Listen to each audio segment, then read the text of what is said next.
Yeah, it was 27 years ago I lost my arm. I can still feel it, and it lays like this, and I can move my fingers, but when I do, I get phantom pains in my fingers. Feels like a knife cutting my fingers, so it really hurts.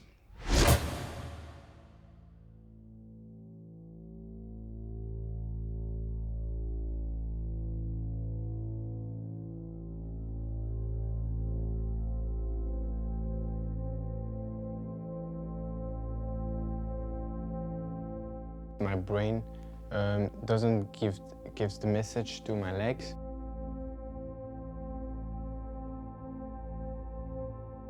People that walks normally, the brain has a phone and phones to the leg and tell them, yeah, walk like this, do it like this.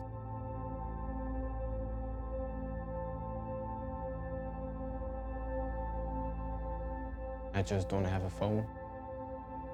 So I have to think about it, and then I can walk normally, but really slowly.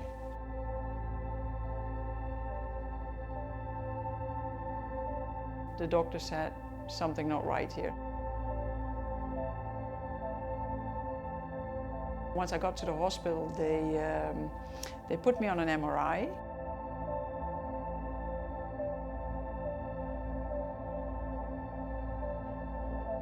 And then they saw there was a bad tumor pressing against my spine.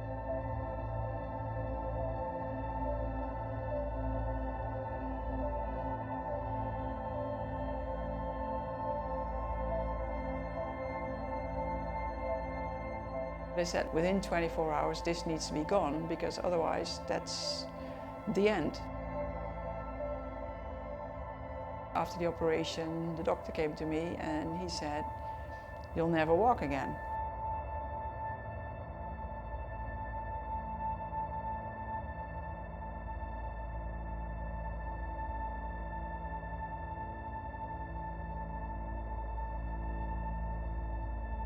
The only bone I had in my lower leg was my shin bone. I only had 3 toes, no ankle. My leg before I had it amputated was basically quite deformed. I'd had about 25 operations to try and fix it. I said to the doctors, look, we've tried, why don't we just cut it off and start again? It was something natural because I was born without it.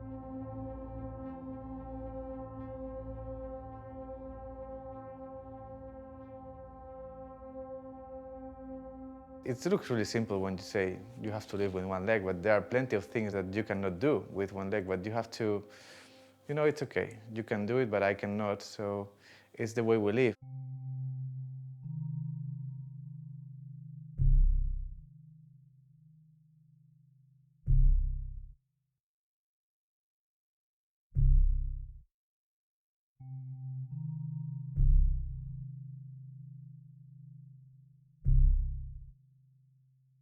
On September 4th, I was the rear vehicle, and an IED, an improvised explosive device, went off underneath the vehicle.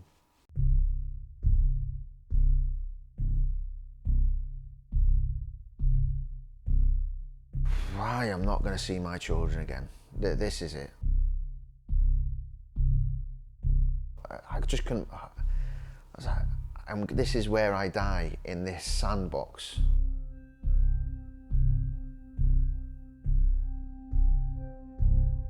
I just remember everything being dark and then hearing this Scottish voice, and I remember thinking, oh my God, I'm in hell.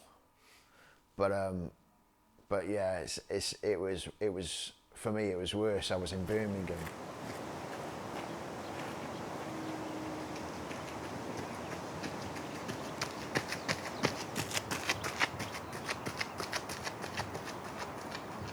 I was a sport guy, playing football, badminton and swimming. They said that I had a tumor in my shoulder. Of course, it was a shock for me, but more for my family, I suppose. I had cancer in my femur and in my leg and my back, both lungs, and my pelvis as well. They told me we can save the arm, but we can't recommend that.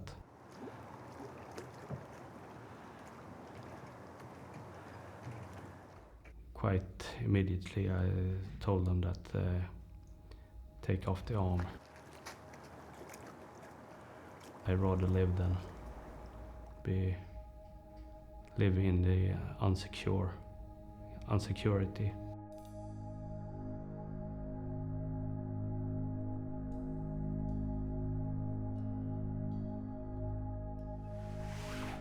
My parents had seen every moment of it over 25 years, and to tell them is really, I'm going to throw all the effort away, is what it felt like I was going to have to say to them.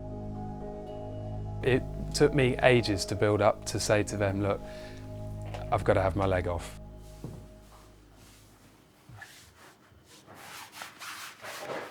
To finally go, okay, let's get rid of it. It was hard work, but massively worth it in the long term.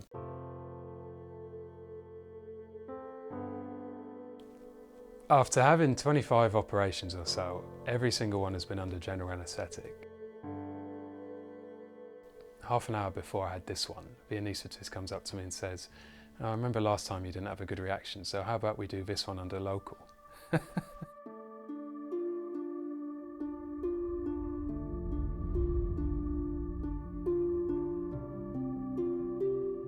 I was sitting there thinking, oh my God, your mind, I couldn't comprehend it, but I was like, well, yeah, why not? Let's do it.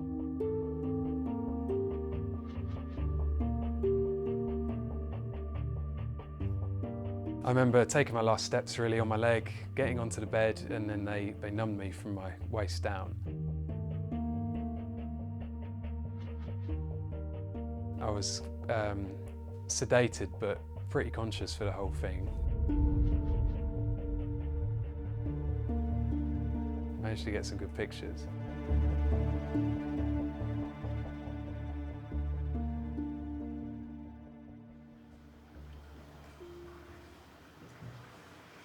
The dark days were when I had phantom pain. It was like someone was burning me right side of my foot, left side, back, over and over and over. And you're thinking like, wow, what have I done here? Was this a really bad decision? The other part of my brain's like, oh, it's too late now, mate, you've got to deal with it.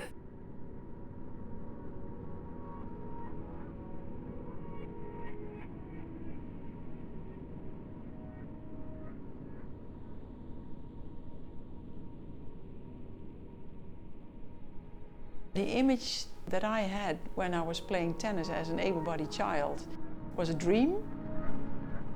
And I had that dream playing tennis at Wimbledon. And all of a sudden my racket got paralyzed. And I couldn't play anymore. My dream became a nightmare. Afterwards you think like, it wasn't the racket that got paralyzed, it was me.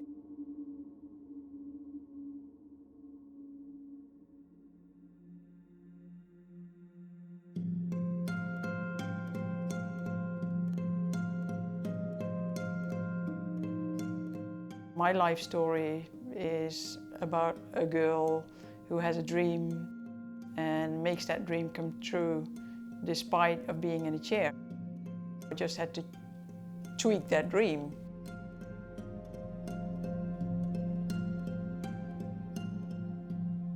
I was 14, I could have gone left and sit behind the geraniums, or worse, or I could have gone right and see the glass half full and go for my dream again.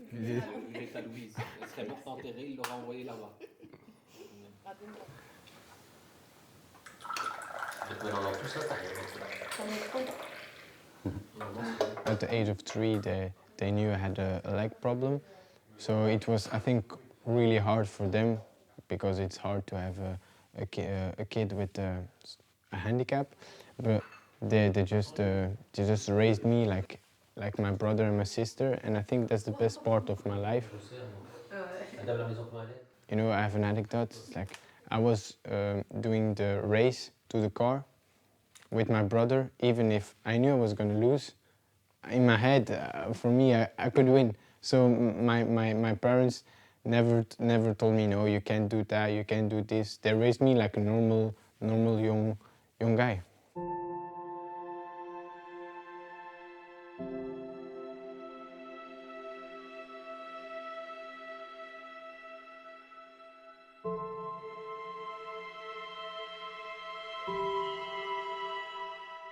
I think when I was born, I had 2 sisters at that time.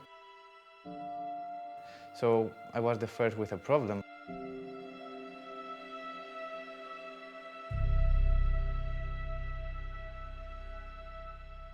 Of course, my parents, it has to be really tough to have one child with a big problem that it was at that time.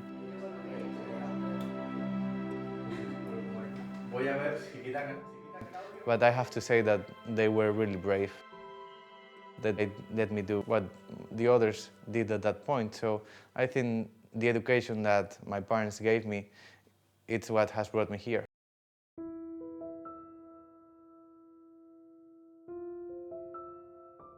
I started to not be a very nice father to my children. I started to be a worse husband to my wife. I just felt like I was dragging everybody down around me. I just thought, I'm going to swim out there until I don't have the energy to swim back.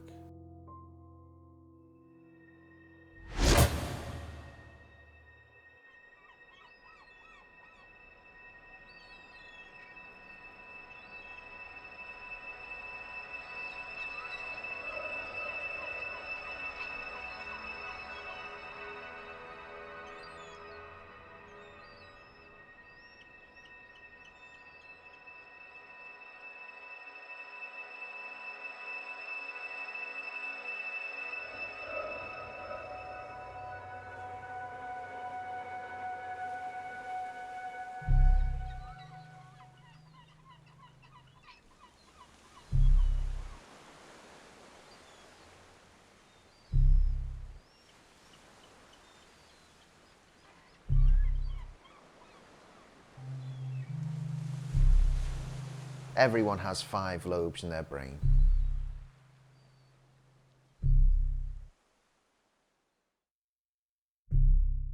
I had managed to damage the frontal, the temporal and the optical lobe, which in turn had caused me to be blind in the right eye and partially in the left.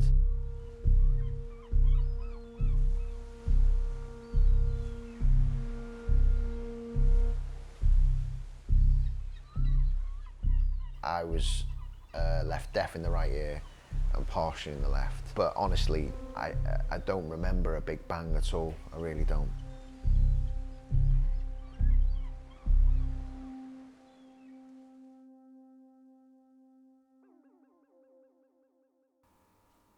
I was just falling into this hole where I would find myself running back to my room to try and be on my own a lot. I didn't want to have interaction with people. I've constantly find myself battling against myself. If I'd have like a good person here and a bad person here, and this good person's like, Stewart, you're not well, and this person would say, no, stop it, you know, man up, and these would go on for days. I started to not be a very nice father to my children. I started to be a worse husband to my wife.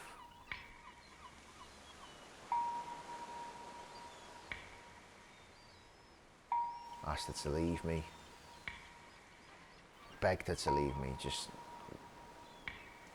just felt like I was dragging everybody down around me.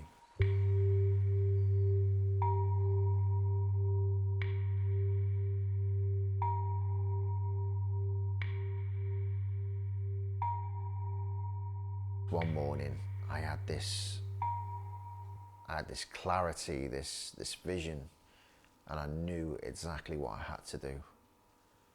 And the answer was to not be here anymore.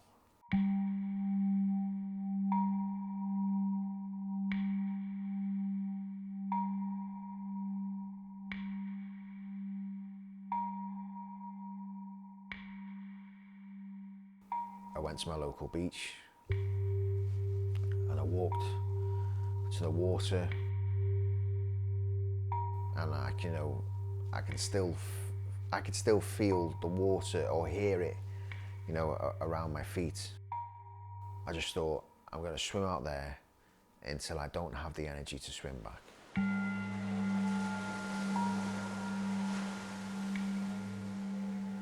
And as I did, the waves smashing into my face, I could still taste that salt water, and I'm going for it, going for it, going for it.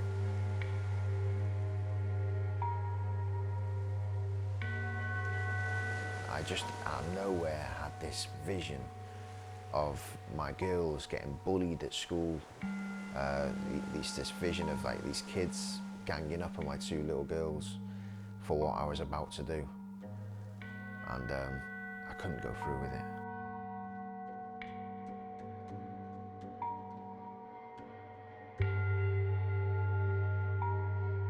I went back home sopping wet, and I stood in the kitchen and I told my wife what I was about to do, and she called 999 and I was placed in a mental health unit.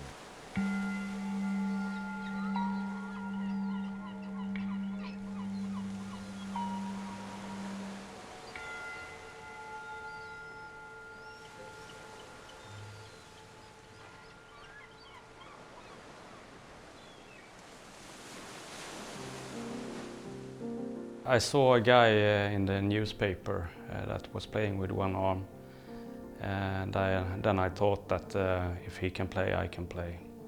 So then I started training. I start with the weight a little bit more on my left foot, and as I take the club back, it increases the pressure under the right foot. The swing I have is quite short.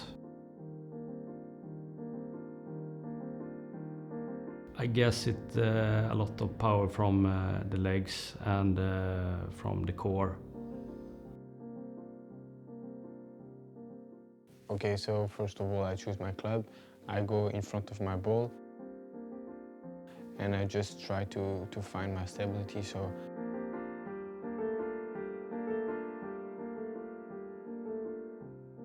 I take my legs up to find the exact perfect spot, and then I think to put my legs good, have all my weight on my legs so I can turn and go back easily.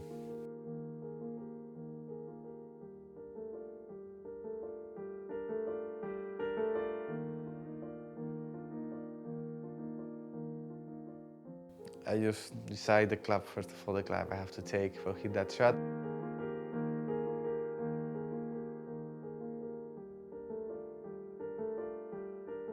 Then I just start jumping from the back, find the perfect position to hit my ball.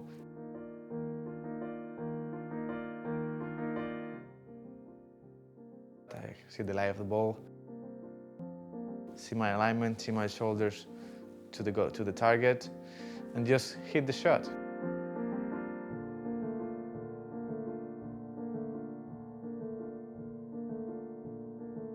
I don't know, I don't think any other dynamics. I just hit the shot, and if my finish is good, I know the shot is going to be on the target.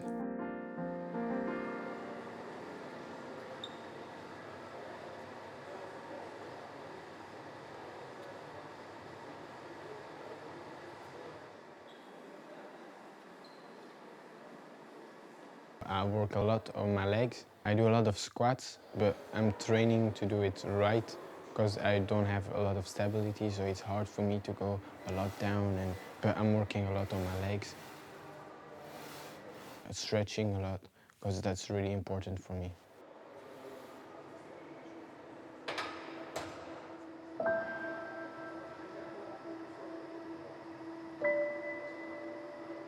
It's really hard. It maybe takes 10 years. But we never know, so I have to keep training and keep doing my exercises. So my brain will teach my legs.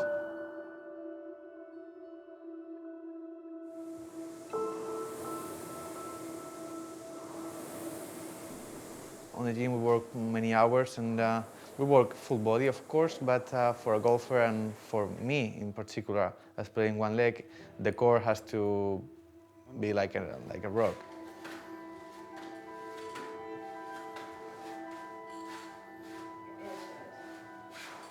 You know, it has to be really, really strong.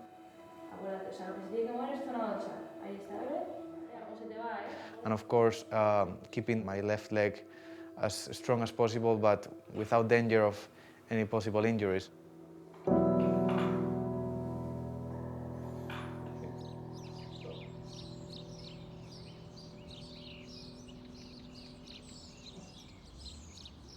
After grad school, I started to study physics at the university.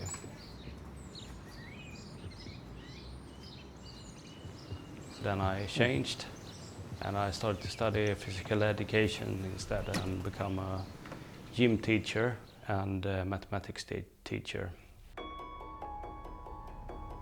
But realized that the thing I wanted, so I started to study chemistry instead.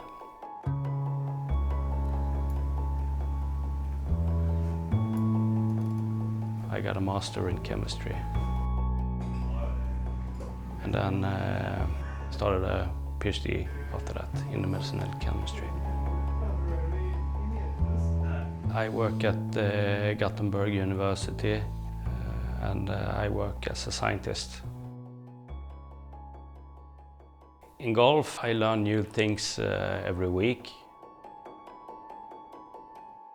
I played golf for 30 years, but I still learn new things.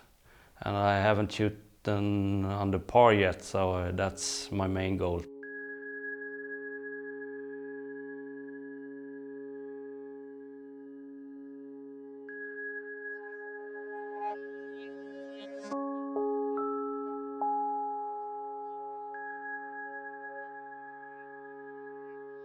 Then I can put my clubs on the shelf, or not.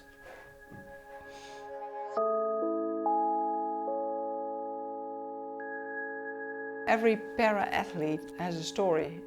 They've already been through a challenge. They've already won one battle, now they're ready for the second.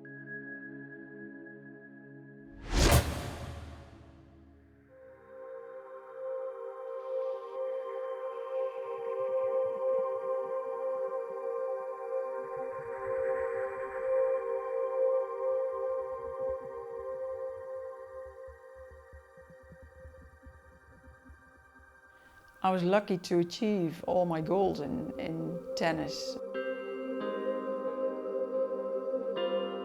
I was world number one from 91 to 97.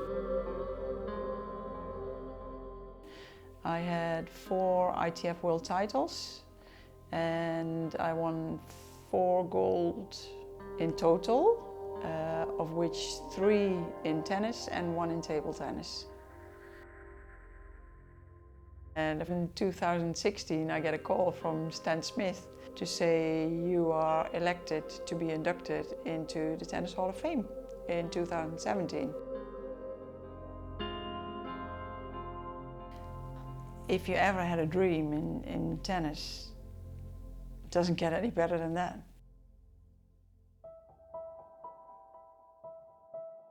Every para-athlete has a story, and if you see them on a golf course and they have an ambition on the golf course, They're having fun on the golf course, but they've already been through a challenge. So they've already won one battle and now they're ready for the second. The process of hitting a golf ball from a paragolfer is completely different, I think, to an able-bodied player. I am standing, but I'm hanging as well. The only way somebody else can imagine how that feels is standing on skates and on ice. My full swing, I hit with one hand because I have to hold on with my left hand and because I can't rotate the hips. So I hit with one hand and I lift my arm and I rotate a little bit with my shoulders because I can only move from here. And then my release comes from the little bit of movement in my shoulders and then my arms follow through. My drive is about 130 meters. And there goes my swing.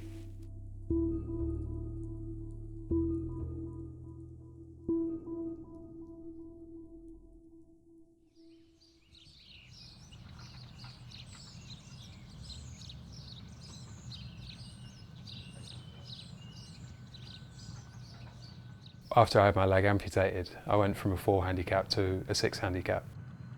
Now I'm back down to 4. No one bats an eyelid at it with me. It's just bikes playing golf. There's no special treatment.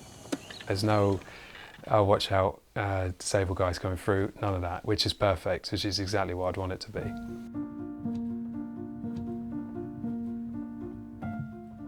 I went out to Mesquite in Nevada to compete in the Para Long Drive World Championships, where I managed to go and win the World Amputee Long Drive Championship.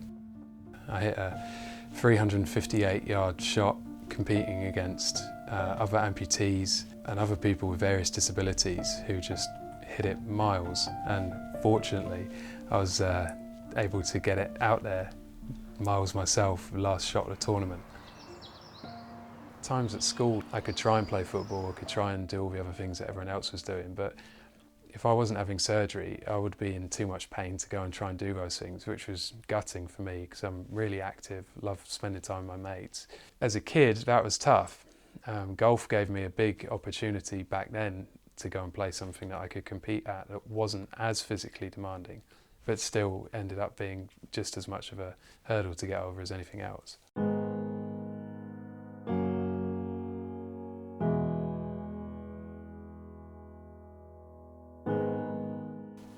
I still found myself in the mental health unit about 3 months on.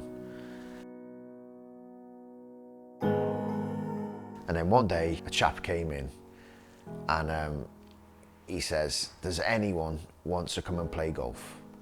And I remember throwing my hand in the air and I was, you know, I said, does it get me out of here? And he said, yeah, we go down to the local driving range for about 2 hours. And I was like, brilliant. Happy days, yeah, let's do it.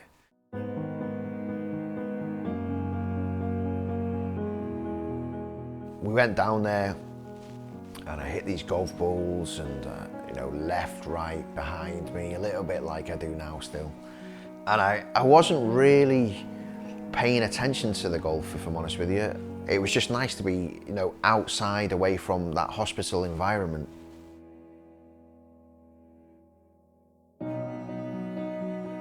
I hit this ball and I just must have middled it and it just went, you know, straight down the middle.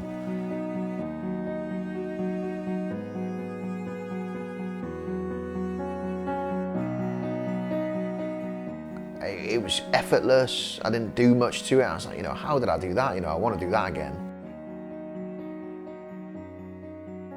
And the guy goes, yeah, well, you'll get the chance next week. So we went back to the mental health unit and I was like counting down the days until he was coming back to take us back to golf and that. And he came and we went out, and within a month I was out of that mental health unit.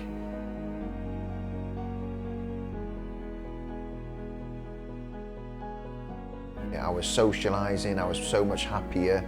It was brilliant, and it's a tool that I still use today. You know, when I'm not feeling great, you know, I'll come over here and I'll play 9 holes, 18 holes with strangers, friends, on my own, and I just feel instantly better. There's not a care in the world for whatever is going on. All you're trying to do is smash the white skin off that ball.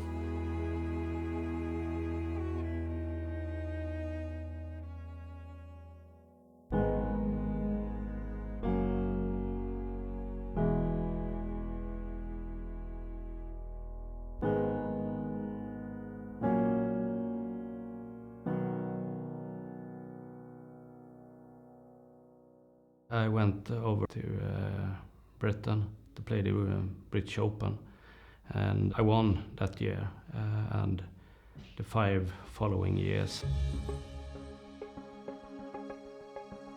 Then I've been to US and won the US Open. I was the best one-on player in the world, and I'm still pretty good, I guess.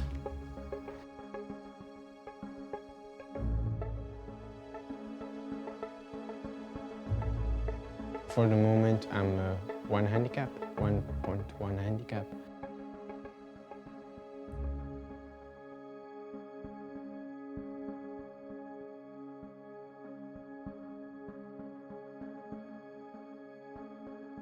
My goal is to make it to the European Tour and go there and without shame and go there and beat them all.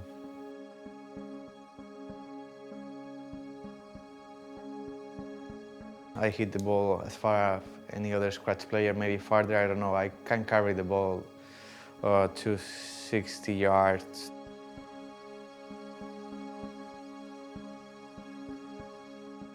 When they see you, that you are thin from the pro tees, it's like, oh, this guy has to be crazy. But when they first see your first swing with the driver, they are like, all right.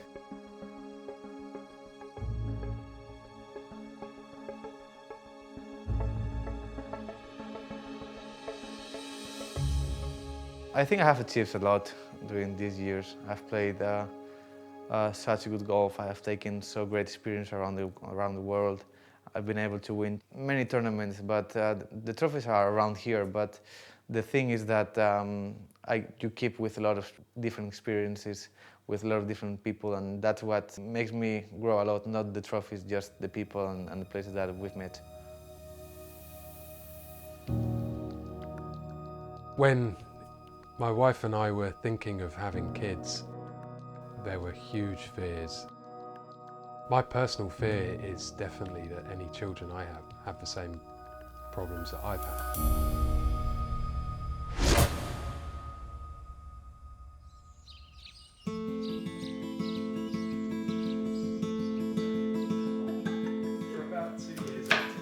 As a kid growing up with a disability, you are terrified of a lot of things, and yeah, finding acceptance with girls is one of them.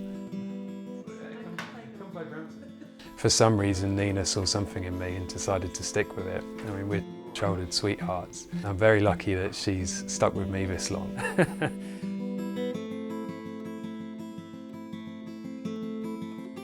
When my wife and I were thinking of having kids, there were huge fears.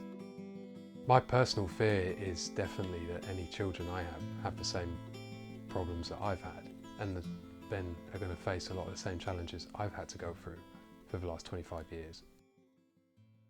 We went to a geneticist to find out, are we at a high risk of our kid having a problem with their leg? Luckily they said no, there's no reason that they will be.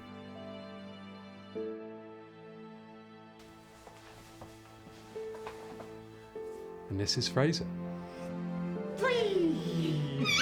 As soon as I had him in my arms, the feeling of relief that everything was absolutely fine was absolutely immense. But he has been an immense joy to our lives and has made everything 100 times better, even when you have the low points. When you're changing a particularly bad nappy, or if you haven't had a good night's sleep, you kind of forgive him when he gives you a smile or giggles at you, don't you? Or when he picks his nose. Fraser doesn't know any different than my leg than anyone else's leg. And that's great. It means he loves me for me and I love him for him. He just sees Daddy for being Daddy. Yeah. My hero, of course, it's Say Ballesteros, which is from my golf club.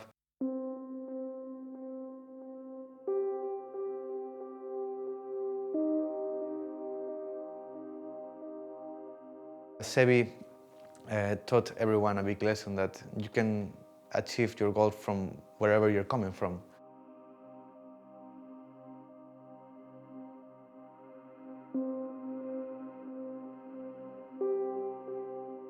If there's one word that I would love to take from him is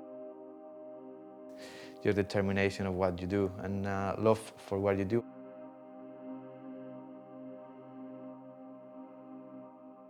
I think that's what I'm taking from him.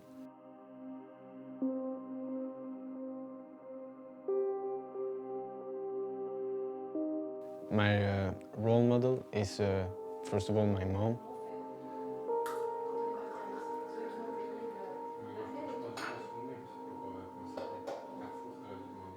Because she's amazing, she's impressive in all aspects.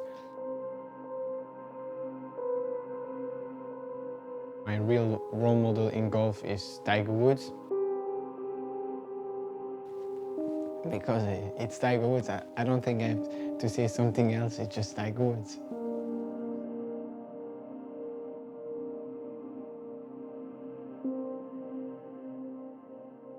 To go to play with Tiger Woods and to beat him. And yeah, that's it, just beat him and I can die good and nice and perfect.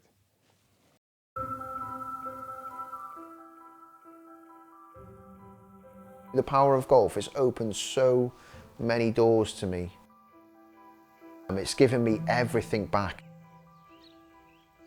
I love what we're doing in the golf community with the likes of Wales Golf and Edgar. The European Tour and the RNA are absolutely nailing it. We are very, very, very close to getting golf prescribed on the NHS. That is such a big thing. And it makes sense because who wants to be prescribed gym sessions if you're suffering with mental health? Who wants to go and stare at themselves in a mirror for an hour and watch all these gym buffs lifting loads of weights and looking all good in their spandex? Or do you want to go to a golf bay and just smash the hell out of some golf balls? You know, so that's something that I've been fighting for a long time, and I really hope it comes off.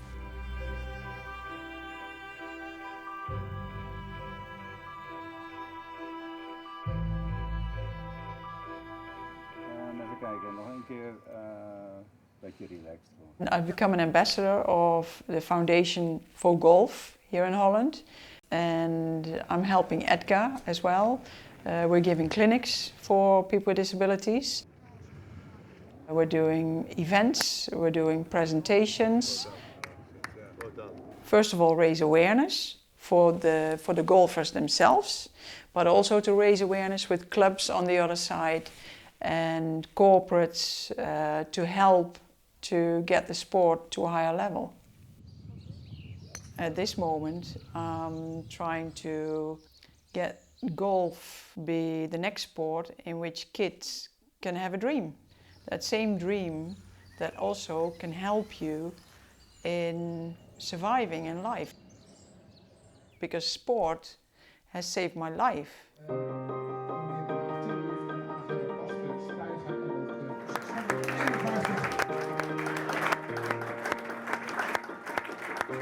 We have a fantastic company in RSM who is supporting Edgar at the moment in their ambition to get 500,000 golfers across the world. It's not going to be a short process to get everybody involved. And it's going to take years to have golf become an inclusive sport. In 20 years from now, I want to see the first young para-golfer or disabled golfer in the Hall of Fame for golf. Golf deserves that, and disabled golfers deserve that. I'm very happy, of course. I have 4 wonderful, healthy daughters and a lovely fiancé. He's quite interested in cooking, so he does most of the cooking. They rule the family. This one Mike made. It says, Mom liked to shower and Dad liked to play golf. That's how it is. I have to just be there for them and behave. They're very proud of me, so that's fun.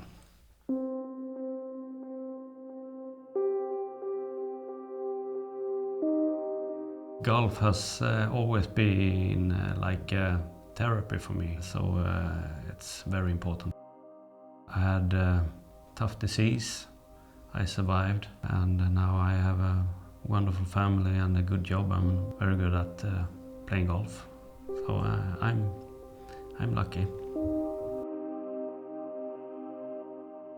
The beautiful thing about golf, it is ready to go. I can get a guy with no legs, a girl with Alzheimer's, me with me sight loss. We can go in there and we can say, 4 ball please, and we can go out onto that golf course and we don't need any help at all. People are saying I'm disabled, but I don't feel disabled at all. Like, really in my head, I'm just a normal guy living my best life.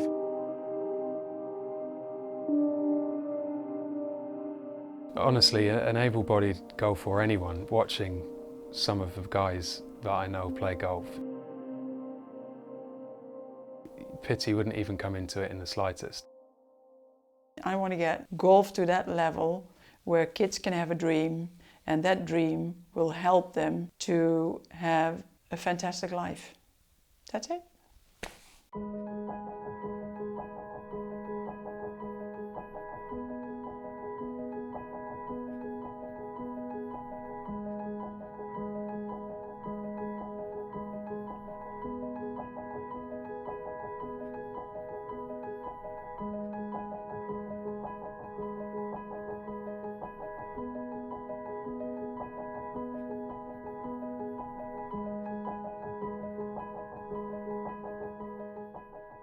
It brought me a lot of independence because my parents, before I got golf, they didn't let me do many other things alone. So when I discovered golf, I discovered that I could be alone in a safe place.